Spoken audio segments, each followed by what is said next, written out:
बस ये है कि लड़की देख कर मतलब किसी को देख कर न ऐसा ना मुंह बनावे कि कोई आ रहा चाय ना देवे पानी ना देवे। तो हमें तो ऐसी लड़की चाहिए थी, हमें दोनों ऐसी ही मिली। और अपने जो मेरे दोनों रिश्तेदार हैं उनको बहुत उनका धन्यवाद करता हूँ, आभारी हूँ। उन्होंने अपनी प्यारी चीज़ कन्या मुझे सौंपी जो मेरा परिवार चलाएगी, मेरे पूर्वजों को पानी देगी, मेरे पितरों को पानी देगी और मेरा सब संस्कार आगे उन्हीं के हाथ में होंगे। तो जो इतनी महत्वपूर्ण चीज़ उन्होंने दी, उन्होंने मुझे बहुत बड़ा दहेज दिया। मैं सारे जीवन उनका आभारी रहूँगा।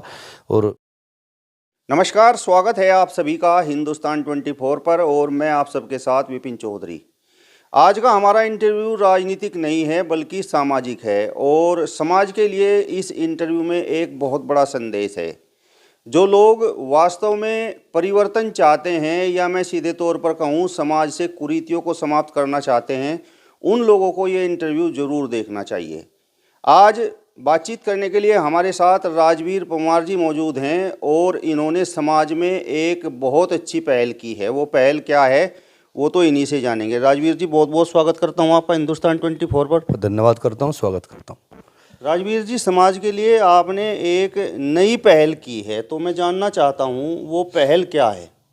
देखिए, मेरा जो जन्म हुआ स्वतंत्रता सेनानी परिवार में हुआ। मेरे बाबा जी चौधरी प्रताप सिंह जी स्वतंत्रता सेनानी थे और हमें बचपन से एक ही चीज़ मिली कि अब समाज का स्थान सर्वोपरि होता है। कोई भी कदम कुछ भी करो तो सबसे पहले समाज को ध्यान में रखते हुए करो। तो हमें उनसे सीख मिली, उसको उसी परंपरा को हमारे माता पिता ने निभाया। उन्होंने भी हमें यही सिखाया कि समाज सर्वोपरि है, समाज के लिए कुछ भी करो। तो सब पूरे समाज के लिए जो मेरे अपने हाथ में है जी, उसको तो मैं कर ही सकता हूँ। मैंने अपना पहले से ही प्रण किया था कि भाई मैं अपने दोनों बच्चों की शादी 1 रुपये के साथ करूँगा। और इसके लिए व्यक्ति खुद सक्षम नहीं होता, परिवार को साथ लाना पड़ता है। तो इसमें सबसे पहले मेरा परिवार, मेरी पत्नी, मेरे दोनों बच्चे, मैं उनका भी धन्यवाद करूँ। उन्होंने मेरा बहुत सहयोग किया, बल्कि मुझे प्रेरित किया। ये कहा कि हम स्वयं ऐसा चाहते हैं, यदि घर का आपको सहयोग नहीं होगा तो मैं नहीं मानता कि व्यक्ति ऐसा कर पाएगा। और फिर आप जैसे साथियों का, सभी साथियों का सहयोग मुझे मिला और मुझे बहुत अच्छा लगता है। तो वहाँ से मेरे मन में बात आई, तो मैंने दोनों बच्चों की शादी 1 रुपये से की। राजवीर जी, आजकल तो दिखावे की दुनिया है। वास्तव में आपने 1 रुपये की शादी की है या बस दिखावा किया है? नहीं, ये तो आप सर्व समाज जानता है, सबको पता है। कोई किसी प्रकार का दबाव नहीं था, कोई किसी के दबाव में नहीं की। मैंने अपनी इच्छा से की और अपनी आत्मसंतुष्टि के लिए की। और ऐसा तो कोई इसमें चीज़ नहीं, सबको पता है, सबके सामने है। ऐसे करने की आवश्यकता भी क्या है, लेना है तो लेने से आपको कौन रोक रहा है। मैं बिल्कुल 1 रुपये की वास्तविकता में 1 रुपये की। शादी के बाजार में तो दूल्हे बिकते हैं, तो आपने बोली क्यों नहीं लगाई? देखिए, बोली लगाने का मतलब है पैसा प्राप्त करना, और पैसे से आप सामान खरीद सकते हो, सम्मान नहीं। और सम्मान से बड़ा मैं तो जीवन में कोई चीज़ मानता नहीं। हमें तो बचपन से यही चीज़ सिखाई गई कि सम्मान के साथ जियो। हम भी अपने बच्चों को यही सिखाते हैं। और रही बात रुपये पैसे की, बोली की, भगवान का दिया सब कुछ है। जो एक इंसान के पास होना चाहिए वो सब कुछ है। और देने की बात यह है, दहेज की बात यह है कि दहेज लक्ष्मी के कई रूप शास्त्रों में बताए गए हैं। लेकिन आजकल लोग बाग पैसे को ही खाली लक्ष्मी मानते हैं। आपके रिश्तेदार, आपका परिवार, आपके बच्चे, आपका दोस्त, आप सब, आपके पड़ोसी, आपकी गाड़ी घोड़ा, मकान दुकान, ये सब लक्ष्मी का रूप होते हैं। तो यदि मेरे घर में लक्ष्मी स्वरूप बेटी आएगी किसी की, तो मुझे किसी से मांगने की ज़रूरत क्या है, मैं किसी से क्यों लूँगा। अब मैं आपको बताना चाहता हूँ, जब मैं 2021 में कोरोना काल चल रहा था, बड़े बेटे की मेरी शादी हुई 30 अप्रैल 2021 में थी। तो फौसगढ़ गांव में भी आई और बिल्कुल सामान्य परिवार है, किसान परिवार है, बहुत अच्छे लोग हैं, ठीक ठाक ज़मीन है उनके पास, बहुत अच्छे व्यवहार के लोग हैं। तो इस शादी के बाद मुझे ऐसा लगता है कि जैसे मुझे एक रिश्तेदार नहीं, एक भाई मिल गए हूँ। बहुत सम्मान मुझे वहाँ मिलता है। और जब वो लड़की मेरे घर में आई, बड़ी बेटी मेरी, तो मैं बेटी के रूप में ही लाया था। मेरे बेटे नहीं थे, 2 बेटे थे। उस समय जब वो आई 2021 में, मेरे दोनों बेटे वेल क्वालिफाइड थे लेकिन बेरोजगार थे। उसके बाद उस लड़की के आने के 1 साल के अंदर अंदर दोनों बेटों का रोजगार लगा। मैंने गांव में अपना ट्रैक्टर चेंज किया, सरसाए में एक प्लाट लिया, एक पोती हुई जो कन्या मेरे घर में नहीं थी, एक लक्ष्मी दूसरी लक्ष्मी को लेकर आई। तो क्या ये दहेज नहीं है? इससे बड़ा दहेज क्या होगा। अब दूसरे बेटे की शादी की, वो रिश्तेदार, वो 4 भाई वो हैं, 4 ही पहली बेटी के जो वो पिता हैं वो भी 4 भाई हैं। तो मुझे तो ऐसा लगता है मुझे बहुत सारे भाई मिल गए। इतना सम्मान वहाँ मिलता है, उसके सामने दहेज की, कोई पैसे की कोई वैल्यू ही नहीं होती। रही बात जिसकी दहेज रुपये की, जो अपनी लड़की को दे रहा है, उससे मैं तो इसमें तो बेटी से बड़ा कोई दहेज दुनिया में होता ही नहीं। राजवीर जी, आपने अपने बच्चों को पढ़ाया लिखाया, काबिल भी बनाया, तो बहुत मोटा पैसा आपने बच्चों की पढ़ाई पर खर्च किया होगा। और अक्सर मैं देखता हूँ कि जब शादी का समय आता है और जिनके बच्चे पढ़े लिखे होते हैं और जो वो पैसा अपने बच्चों पर खर्च कर देते हैं, वो वधू पक्ष से वसूलना चाहते हैं, तो आपके मन में ये बात क्यों नहीं आई? नहीं, देखिए, ये तो परंपरा ही गलत है। जो लोग ऐसा सोचते हैं, मेरी तो सोच ही अलग है। मैं तो बचपन से अपने घर वालों से, माता पिता से यही पूछता रहता था कि भाई जो लड़की वाला है वो अपनी बेटी दे रहा है, फिर हम उसको समाज में ये क्यों कहते हैं कि ये छोटा है, इसको नीचा स्थान मिलना चाहिए? नहीं, वो तो बड़ा है, जिसके से हम पूरा जीवन लेते रहते हैं, देते कुछ नहीं। वो हम जाएंगे, वो मिला ही देगा, सम्मान देगा, तो वो छोटा कैसे हुआ? रही बात वसूलने की, शिक्षा हमने अपने बच्चों को दी, अपने उनके जीवन के लिए दी, अपने परिवार को बढ़ाने के लिए दी, मान सम्मान को बढ़ाने के लिए दी। उसका उनसे हम वसूलें, ये कहाँ तक उचित है? उन्होंने भी तो अपने लड़की को शिक्षा दी, वो किससे वसूलेंगे? लड़की वाले ने लड़की को पढ़ाया, उसने भी तो शिक्षा दी। अगर हम उससे वसूल करेंगे तो वो किससे करेंगे? बताइए आप, वो किससे करेंगे वसूल? दूसरी बात यह है कि घर में जब बेटी पैदा होती है, बेटी के पैदा होने के साथ साथ ही माँ बाप, जो भी परिवार के लोग हैं, खासतौर से माँ, यदि गली में कोई फेरी वाला भी है, ऊन वाला है, तो ऊन ले लूँ, एक स्वेटर बना लूँगी, बेटे की शादी में दूंगी। कुछ भी सामान, बाजार में गई, कोई खिलौना अच्छा लगा, कोई सामान अच्छा लगा, तो वो उसी समय से तैयार हो, 25 साल तक वो इस काम को करते हैं बेटी को देने के लिए। और जो बेटी बिना दहेज की आ रही है, इसमें हमने शादी की, कोई हमारा ही रोल नहीं है, वो बेटी भी तो भाग्य वाली है। जो बेटी बाप पे बोझ न बन करके आई, उसने हमें भी इतना सम्मान दिया कि उसका 1 रुपये की साथ दी, उसका भी तो भाग्य उसमें है। जब मेरे घर में एक भाग्यवान बेटी आ गई, तो मुझे किसी दहेज की क्या जरूरत रहेगी? मेरा घर तो स्वयं भरता चला जाएगा। अगर भाग्य आपके साथ है तो भाग्य से बड़ा कुछ नहीं होता। तो मैं तो भाग्य लेकर आया हूँ दूसरे से, उनका भाग्य उन्होंने मुझे सौंपा है, और इससे बड़ा मेरे लिए तो कुछ है नहीं। राजवीर जी, अगर मैं यहाँ इस आपके मकान की बात करूँ, जहाँ पर हम जिस कमरे में बैठे हुए हैं, यहाँ तो बहुत अच्छे सोफ़े पड़े हुए हैं और ये सामने एलईडी लगी हुई है और सभी नए दिखाई दे रहे हैं, तो मतलब ये आपने अपने पैसे से खरीदे कि या पल्ले के नीचे से कर लिया काम? नहीं, देखो, पल्ले से नीचे के लिए तो कोई मेरे को दबाव थोड़ा ही किसी का नहीं था। बहुत अगलों ने भी बहुत दबाव दिया कि बच्चों, हम अपनी गुड़िया को जो कुछ देना चाहते हो ले लो। यहाँ तक कि मैंने तो दोनों बच्चों से, ये तो चलो मेरे घर की व्यवस्था है, जो उनका जो निजी सामान है उनके यूज करने का, बड़े वाले को भी छोटी वाले को भी, उनके बेड, उनका एलईडी, एसी, जो भी मुझसे बना, उनकी अलमारी, सेफ वगैरह, जो भी मुझसे बना, जो उनकी आवश्यकता की चीज़ हैं, ये सब प्रयास किया। उनकी शादी से लगभग 1-1.5 महीना पहले, सब 2 महीने पहले, चिट्ठी आने से पहले सब उनका रूम तैयार करा दिया था, जो उनकी जो आवश्यकता की चीज़ें थी। और रही बात इनकी, ये तो मेरे भगवान की कृपा है। ये जो एलईडी आप देख रहे हैं, ये सिस्टम तो अभी बड़े बेटे ने अपनी कमाई से किया है, इसमें मैंने पैसे भी नहीं दिए। उसने कहा पापा इसको, मैंने मना किया, यार क्यों पैसे खर्चता, शादी का समय है। उन्होंने कहा नहीं पापा, मैं खुद करूँगा, तो मुझे क्या ज़रूरत है, जब मेरे बच्चे कर रहे खा रहे हैं, मुझे कोई दिक्कत नहीं किसी चीज़ की, तो इसलिए। राजवीर जी, आपके बच्चे वेल क्वालिफाइड हैं और अपने पैरों पर खड़े हुए हैं, तो जहाँ पर उनकी शादी हुई है, जो बिटियाँ घर में आई हैं, तो वो भी पढ़ी लिखी होंगी, वो भी नौकरी करती होंगी या नहीं? नहीं, नौकरी नहीं करती, घरेलू बिटियाँ हैं दोनों। बड़ी बहू जो है वो MA सोशोलॉजी से किया उसने, और B.Ed का फाइनल ईयर है उसका। और छोटी बहू पॉलिटिकल साइंस से MA कर रही है, अभी फाइनल ईयर है उसका। और नौकरी कराने का मेरा कोई विचार भी नहीं है, क्योंकि मेरी प्राथमिकता पैसा नहीं है, मेरी प्राथमिकता परिवार को संस्कार और समाज के संस्कार के साथ चलना है। मुझे जो मेरे बड़ों ने सिखाया है, मैंने पहले भी बताया था, हम सुल्तान सरानी परिवार से हैं। हमारे बाबा जी से जो हमें संस्कार मिले, हम ये चाहते हैं, जो उन स्थान उन्होंने प्राप्त किया, वहाँ तो हम पहुँच नहीं पाएंगे। वो तो महान व्यक्ति थे, उन्होंने तो महान कार्य किया, लेकिन कुछ ना कुछ हम उनके पद चिन्हों पर, अपने पिताजी के, अपने बाबा जी के चलने का प्रयास करते हैं। हम 5 भाई हैं चाचा ताऊ के, और पाँचों ही हमें संस्कार मिला है। जैसे मेरे बड़े भाई हैं डॉक्टर प्रीतम सिंह, गांव में रहते हैं, राजनीति भी की, सामाजिक व्यक्ति हैं, आप भी जानते हो, शायद सभी लोग जानते हैं।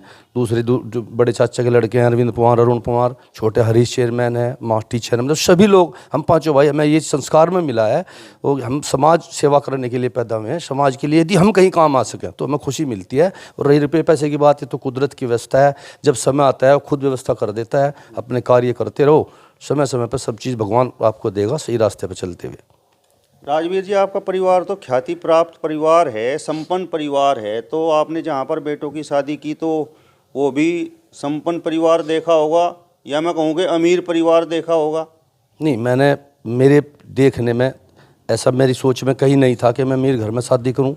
बड़े बड़े घरों के रिश्ते भी आए, मैं नहीं कहता, लेकिन नहीं, मेरी ऐसी सोच नहीं थी। मुझे सामान्य परिवार की बेटी जैसे मुझे चाहिए थे, ऐसे मुझे मेरे रिश्तेदार मिले जो फौजगढ़ वाले रिश्तेदार हैं, बहुत अच्छे हैं। मैंने बताया उस दिन से उस बिटिया को लाया था, मेरे घर में इतनी खुशी है मैं आपको बयान नहीं कर सकता। कितना मेरे परिवार में खुशी है, कितना मैं खुश हूँ, ये मैं आपको बता नहीं सकता। और जो नए रिश्तेदार ये खेड़ी वाले हैं, अभी मेरे दोस्त हैं, सोनू जी बैठे हैं, शादी में गए, पहले भी गए, मिले, मतलब जो सारे वहाँ लोग गए, बारात भी गई, उससे पहले भी गए हम। कितना सम्मान था, सम्मान वो लोग करते हैं, उसके सामने दहेज की कोई वैल्यू ही नहीं होती। और मुझे ऐसा लगता है कि मुझे रिश्तेदार नहीं, मुझे भाई, एक परिवार मिला है जो मेरे जीवन में बहुत काम आएगा। तो अमीर लोगों पे किसी काम आने की जो फुर्सत कहाँ है। और कोई ऐसे भी नहीं है कि भाई वो गरीब है, जैसा मैं हूँ मेरे से बेहतर ही है, मैं तो अपने से बेहतर मानता हूँ। मेरे से बड़े हैं, मेरे से हर चीज़ में ज़्यादा है, उन्होंने मुझे बेटी दी, मेरे से कम कैसे हो। मैं तो उनको प्रणाम करता हूँ, नमस्कार करता हूँ। अच्छा, रही बात जैसे ये सब संस्कार घर से चलते हैं। मेरी पत्नी सोराना गांव से मदन मास्टर जी हैं, उनको पता, वो भी 4 भाई थे। लगभग 32 साल पहले मेरी शादी हुई थी। और मेरे यहाँ तक पहुँचने में जो योगदान है वो काफ़ी हद तक मेरी पत्नी है, उनका है। उनको उनके संस्कार जो मास्टर जी के द्वारा मिले, उनके घर से मिले।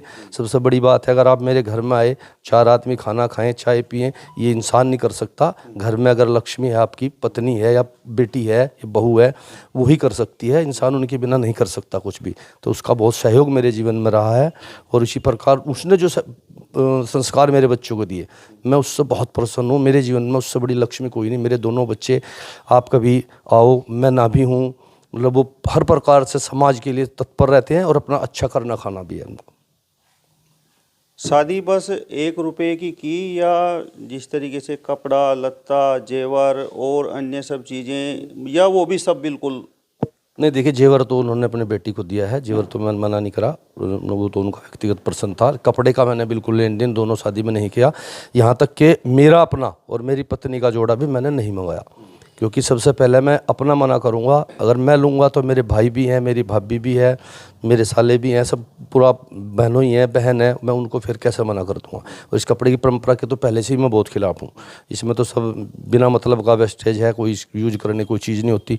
तो कोई कपड़ा सिर्फ लड़के, पहली शादी में 2 जोड़े आए थे, एक लड़के का और एक खाली वैसी दूसरे भाई का।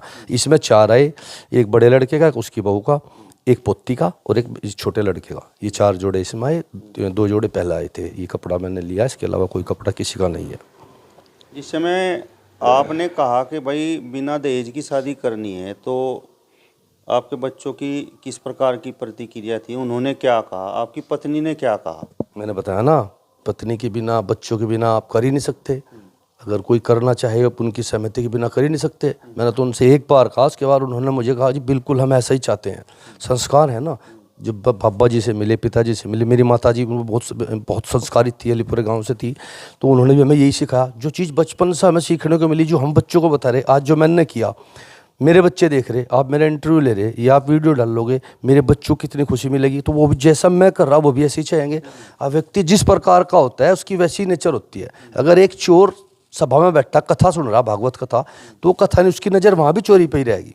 तो जो उसके संस्कार में है वो उसको किसी जगह, आप हवन में एक चोर को बिठा दोगे तो नज़र वो हवन में नहीं रखने का, आहुति नहीं डाल लेगा, उसकी नज़र वहीं रहेगी। तो जो मैंने अपने बच्चों को संस्कार दिए, जो मेरे माँ बाप ने मुझे दिए, वही मैंने अपने बच्चों को दिए। उनके मन में भी कल यही बात रहेगी, भाई पापा की तरह करना है।